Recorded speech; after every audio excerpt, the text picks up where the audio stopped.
ಕಾಂಗ್ರೆಸ್ ಯುವ ಮುಖಂಡ ಪ್ರವೀಣ್ ಹರ್ವಾಳ್ ಅವರ ಹುಟ್ಟುಹಬ್ಬದ ಪ್ರಯುಕ್ತ ಅಭಿಮಾನಿಗಳು ನಗರದ ವಿವಿಧೆಡೆ ಹುಟ್ಟುಹಬ್ಬವನ್ನು ಅರ್ಥಪೂರ್ಣವಾಗಿ ಆಚರಿಸುವ ಮೂಲಕ ಗಮನ ಸೆಳೆದರು. ಹುಟ್ಟುಹಬ್ಬ ಬಂದ್ರೆ ಸಾಕು ಸಾವಿರಾರು ರೂಪಾಯಿ ವೆಚ್ಚ ಮಾಡಿ ಮೋಜು ಮಸ್ತಿ ಮಾಡುವವರೇ ಜಾಸ್ತಿ. ಆದರೆ ಕಲಬುರಗಿಯಲ್ಲಿ ಕಾಂಗ್ರೆಸ್ ಯುವ ಮುಖಂಡ ಪ್ರವೀಣ್ ಹರ್ವಾಳ್ ಅವರ ಜನ್ಮದಿನದ ಪ್ರಯುಕ್ತ ಅಭಿಮಾನಿಗಳು ಹಾಗೂ ಹಿತೈಷಿಗಳು ನಿರಾಶ್ರಿತರ ಕೇಂದ್ರ, ಶರಣಬಸವೇಶ್ವರ ದೇವಸ್ಥಾನ ಹಾಗೂ ಕಾಂಗ್ರೆಸ್ ಕಚೇರಿಯಲ್ಲಿ ಹುಟ್ಟುಹಬ್ಬ ಆಚರಿಸಿದರು. ನಗರದ ಶರಣಬಸವೇಶ್ವರ ದೇವಸ್ಥಾನದಲ್ಲಿ ವಿಶೇಷ ಪೂಜೆ ಸಲ್ಲಿಸಿ ಅನ್ನ ಸಂತರ್ಪಣೆ ಮಾಡಲಾಯಿತು.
ಇಂದು ಶ್ರೀ ಪ್ರವೀಣ್ ಪಾಟೀಲ್ ಹರ್ವಾಳ್ ಅವರ ಹುಟ್ಟುಹಬ್ಬದ ನಿಮಿತ್ತವಾಗಿ ಶ್ರೀ ಶರಣಬಸವೇಶ್ವರ ದೇವಸ್ಥಾನದಲ್ಲಿ ಅನ್ನ ಸಂತರ್ಪಣೆ ಕಾರ್ಯಕ್ರಮವನ್ನು ಶ್ರೀ ಪ್ರವೀಣ್ ಪಾಟೀಲ್ ಹರ್ವಾಳ್ ಅವರ ಅಭಿಮಾನಿಗಳ ವತಿಯಿಂದ ನಡೆಸಲಾಯಿತು. ಅದೇ ರೀತಿ ಈ ಇವತ್ತಿನ ಕಾರ್ಯಕ್ರಮಗಳಲ್ಲಿ ಬಿದ್ದಾಪುರ ಕಾಲನಿಯಲ್ಲಿ ಇರುವ ನಿರಾಶ್ರಿತ ಯೋಜನೆಯಲ್ಲಿ 12 ಗಂಟೆಗೆ ಅಲ್ಲೂ ಕೂಡ ಊಟದ ವ್ಯವಸ್ಥೆ, ನಿರಾಶ್ರಿತರಿಗೆ ಊಟದ ವ್ಯವಸ್ಥೆ ಮಾಡಿದೆ.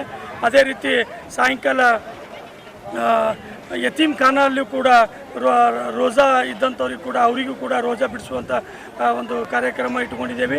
ಮತ್ತು ಖಾಜಾ ಬಂದೇನವಾಜ್ ದರ್ಗಾದಲ್ಲೂ ಕೂಡ ಇವತ್ತಿನ ದಿವಸ ಅಭಿಮಾನಿಗಳಿಂದ ಒಂದು ಕಾರ್ಯಕ್ರಮವನ್ನು ನಡೆಯುತ್ತಿದೆ. ಮತ್ತು ಏನಪ್ಪ ಸಾಯಂಕಾಲ ನಗರದ ಯಾತ್ರಿಕ ನಿವಾಸದಲ್ಲಿ ಹುಟ್ಟುಹಬ್ಬದ ಒಂದು ಅಭಿಮಾನಿಗಳ ವತಿಯಿಂದ ಅವರೊಂದು ಭಾರಿ ವಿಜೃಂಭಣೆಯಿಂದ ಹುಟ್ಟುಹಬ್ಬವನ್ನು ಆಚರಣೆ ಕೂಡ ಎಲ್ಲ ನಮ್ಮ ಯುವಕರ ಮಂಡಳಿಯಿಂದ ಶ್ರೀ ಪ್ರವೀಣ್ ಪಾಟೀಲ್ ಹರ್ವಾಳ್ ಅವರ ಬರ್ತ್ಡೇವನ್ನು ಆಚರಣೆ ಮಾಡ್ತಾ ಇದ್ದೀವಿ. ಅವರಿಗೆ ಈ ಒಂದು ಹುಟ್ಟುಹಬ್ಬದ ಅಂಗವಾಗಿ ಹಾಗೂ ಶರಣಬಸವೇಶ್ವರ ಆಶೀರ್ವಾದದ ಮೇರೆಗೆ ಅವರಿಗೆ ರಾಜಕೀಯ ಹಾಗೂ ಅವರ ಎಲ್ಲ ರಾಜಕೀಯ ಯೋಗವನ್ನು ಸಿಗಲಿ ಮತ್ತು ಅವರ ಎಲ್ಲ ಆಸೆ ಆಕಾಂಕ್ಷೆಗಳು ಈಡೇರಲಿ, ಬರುವ ವರ್ಷಗಳಲ್ಲಿ ಅವರೊಂದು ರಾಜಕೀಯದಲ್ಲಿ ಉನ್ನತ ಸ್ಥಾನಮಾನ ಸಿಗಲಿ ಅಂತೇಳಿ ನಾವೊಂದು ಇವತ್ತು ಹುಟ್ಟುಹಬ್ಬದ ನಿಮಿತ್ತವಾಗಿ ಆ ಶರಣಬಸವೇಶ್ವರ ದೇವಸ್ಥಾನದಲ್ಲಿ ದೇವರಲ್ಲಿ ನಾವು ಬೇಡಿಕೊಳ್ಳುತ್ತೇವೆ. ಬಳಿಕ ಹೈಕೋರ್ಟ್ ಬಳಿ ಇರುವ ನಿರಾಶ್ರಿತರ ಕೇಂದ್ರದಲ್ಲಿ ಅನಾಥರೊಂದಿಗೆ ಕೇಕ್ ಕತ್ತರಿಸಿ ಅನ್ನ ಸಂತರ್ಪಣೆ ಮಾಡುವ ಮುಖಾಂತರ ಅರ್ಥಪೂರ್ಣವಾಗಿ ಹುಟ್ಟುಹಬ್ಬ ಆಚರಿಸಲಾಯಿತು.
ಆತ್ಮೀಯ ಸಹೋದರರು ಹಾಗೂ ನಮ್ಮ ಹಿರಿಯರು ಮಾರ್ಗದರ್ಶಕರು ಹಾಗೂ ಪ್ರಿಯಾಂಕ್ ಖರ್ಗೆ ಸಾಹೇಬರ ಆಪ್ತರಾದಂಥ ಸನ್ಮಾನ್ಯ ಶ್ರೀಮಂತ ಪ್ರವೀಣ್ ಪಟ್ ಹರ್ವಾಳ್ ಸಾಹೇಬರ ಒಂದು 43 ವರ್ಷ ಕಂಪ್ಲೀಟ್ ಆಗಿ 44ನೇ ವರ್ಷದ ಹುಟ್ಟುಹಬ್ಬದ ಪ್ರಯುಕ್ತ ಮೊಟ್ಟ ಮೊದಲನೇದಾಗಿ ಅವರಿಗೆ ನಾನು ಹುಟ್ಟುಹಬ್ಬದ ಶುಭಾಶಯಗಳನ್ನು ಹೇಳಲು ಬಯಸ್ತೀನಿ ತಮ್ಮ ಮುಖಾಂತರ. ಅದೇ ರೀತಿಯಾಗಿ ಬೆಳಗ್ಗೆಯಿಂದ ಎಲ್ಲ ಕಡೆಗೆ ಬರ್ತ್ಡೇ ಸೆಲೆಬ್ರೇಷನ್ ನಡೀತಾ ಇದೆ. ಸೆಲೆಬ್ರೇಷನ್ ಅಂದರೆ ಒಂದು ಅರ್ಥಪೂರ್ಣವಾಗಿ ಸೆಲೆಬ್ರೇಷನ್ ಆಗ್ತಾ ಇದೆ. ಒಂದು ಹೈಲೈಟ್ ಅಂತಲ್ಲ, ಒಂದು ಇಲ್ಲಿ ನೋಡಿ ತಾವು ನಿರಾಶ್ರಿತ ಕೇಂದ್ರದಲ್ಲಿ ಸುಮಾರು ಒಂದು 200ಕ್ಕಿಂತ ಹೆಚ್ಚಿನ ಜನಸಂಖ್ಯೆ ಒಳಗ ನಿರಾಶ್ರಿತ ಕೇಂದ್ರದಲ್ಲಿ ಬಂದ್ಕೇಸಿಂದ ಇವರಿಗೆ ನಿರಾಸೆ ಆದಂಥ ಇವುಗಳಿರ್ತವೆ. ಇವ್ರು ಸಂಘಟಿಸಿದ ಕೇಸಿಂದ ಅವ್ರ ಖುಷಿ ಹಂಚ್ಕೊಂಡ ಕೇಸಿಂದ ಅವ್ರದ್ದೊಂದು ಯೋಚನೆ ಅವ್ರದ್ದೊಂದು ಮನಸ್ಸು ಅಂತ ಕೇಸಿಂದ ಈ ಒಂದು ಕಾರ್ಯಕ್ರಮದಿಂದ ಗೊತ್ತಾಗುತ್ತೆ. ಅದೇ ರೀತಿಯಾಗಿ ಎಲ್ಲ ಕಡೆಗೆ ಹೀಗೆ ಬರ್ತಾರೆ ನಡೀತಾ ಇದೆ. ಎಲ್ಲ ಕಡೆಗೆ ಇವತ್ತು ಪೂರಾ ಎಂಟೈರ್ ಡೇ ಎಲ್ಲ ಕಡೆಗೆ ಸೆಲೆಬ್ರೇಷನ್ ವಿವಿಧ ಘಟ್ಟಗಳಲ್ಲಿ ಹಾಗೂ ವಿವಿಧ ಇದರಲ್ಲಿ ಮಾಡ್ತಾ ಇದ್ದೆವು. ಎಲ್ಲ ಅರ್ಥಪೂರ್ಣವಾಗಿ ಮಾಡ್ತಾ ಇದ್ದೆವು. ಮತ್ತು ನಾವು ಯೂತ್ ಕಾಂಗ್ರೆಸ್ ಇರ್ಬೋದು, ಕಾಂಗ್ರೆಸ್ ಪಕ್ಷದ ವತಿಯಿಂದ ಇರ್ಬೋದು, ಎಲ್ಲರ ವತಿಯಿಂದ ಅವರಿಗೆ ಹುಟ್ಟುಹಬ್ಬದ ಶುಭಾಶಯವನ್ನು ಕೋರ್ತೇವೆ. ಅದೇ ರೀತಿಯಾಗಿ ದೇವರವರಿಗೆ ಆಯುಷು, ಆರೋಗ್ಯ ಮತ್ತು ಸಕಲ ಇದನ್ನು ಕೊಟ್ಟಿಗೆಯಿಂದ ಉನ್ನತ ಸ್ಥಾನದಲ್ಲಿ ಅಲಂಕರಿಸಲೆಂದು ಪ್ರಾರ್ಥಿಸುತ್ತೇವೆ. ಅದೇ ರೀತಿಯಾಗಿ ಬೆಳಗ್ಗೆ ನಮ್ಮ ನಾಯಕರಾದ ಪ್ರಿಯಾಂಕ್ ಖರ್ಗೆ ಸಾಹೇಬರು, ಶ್ಯಾಮ್ ಪ್ರಕಾಶ್ ಪಾಟೀಲ್ ಸಾಹೇಬರು, ಆರ್.ಕೆ. ಸಾಹೇಬರು ಮತ್ತು ಜಗದೇವ್ ಗುದ್ದರ್ ಸಾಹೇಬರು ಮತ್ತು ತಿಪ್ಪಣ್ಣಪ್ಪ ತಮ್ಮಕ್ಕ ಸಾಹೇಬರ ನೇತೃತ್ವದ ಪಕ್ಷದ ಕಚೇರಿಯಲ್ಲೂ ಕೂಡ ಸೆಲೆಬ್ರೇಷನ್ ಮಾಡಲಾಯಿತು. ಎಲ್ಲರೂ ಒಂದು ಸಂತಸದಿಂದ ಹಬ್ಬದ ವಾತಾವರಣದಲ್ಲಿ ಎಲ್ಲರೂ ಪಾಲ್ಗೊಳ್ತಾ ಇದ್ದಾರೆ. ಅದಕ್ಕೆ ಮತ್ತೊಮ್ಮೆ ನಾನು ಪ್ರವೀಣ್ ಪಟ್ಲ ಅವರಿಗೆ ಹುಟ್ಟುಹಬ್ಬದ ಶುಭಾಶಯಗಳನ್ನು ಕೋರುತ್ತೇನೆ. ತದನಂತರ ನಗರ ಕಾಂಗ್ರೆಸ್ ಕಚೇರಿಯಲ್ಲಿ ಕಾಂಗ್ರೆಸ್ ನಾಯಕರು ಹಾಗೂ ಮುಖಂಡ ಸೇರಿಕೊಂಡು ಕೇಕ್ ಕತ್ತರಿಸುವ ಮೂಲಕ ಪ್ರವೀಣ್ ಹರ್ವಾಳ್ ಅವರಿಗೆ ಶುಭ ಕೋರಿದರು.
ಸಂದರ್ಭದಲ್ಲಿ ಕಲಬುರಗಿ ಲೋಕಸಭೆ ಕಾಂಗ್ರೆಸ್ ಅಭ್ಯರ್ಥಿ ರಾಧಾಕೃಷ್ಣ ದೊಡ್ಮನಿ, ಸಚಿವ ಪ್ರಿಯಾಂಕ್ ಖರ್ಗೆ, ಶಾಸಕರಾದ ಅಲ್ಲಂಪ್ರಭು ಪಾಟೀಲ್, ಡಿಸಿಸಿ ಅಧ್ಯಕ್ಷರಾದ ಜಗದೇವ್ ಗುತ್ತೇದಾರ್, ಕಿರಣ್ ದೇಶ್ಮುಖ್, ಶಿವಕುಮಾರ್ ಹೊನಗುಂಟಿ ಸೇರಿದಂತೆ ಅನೇಕ ಗಣ್ಯರು ಭಾಗವಹಿಸಿದ್ದರು.